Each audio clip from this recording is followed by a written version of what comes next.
Top 3 naman po na most wanted sa Santa Barbara, Pangasinan, Timbog. Para sa detalye kasama natin, Idol Joanna De Vera. 104.7 IFM.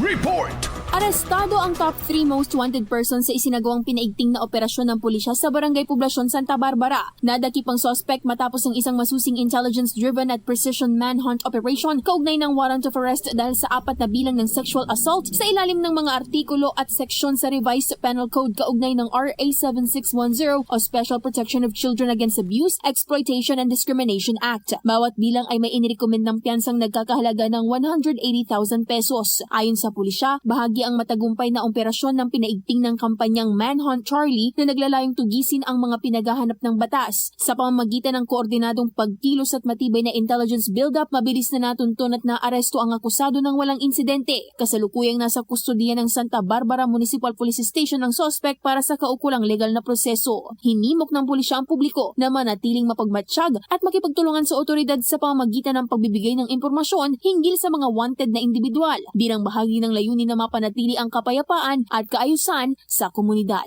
Kasama mula dito sa IFM Dagupan, ito si Idol Joanna De Vera. Tatak IFM. IFM News. IFM News. IFM News.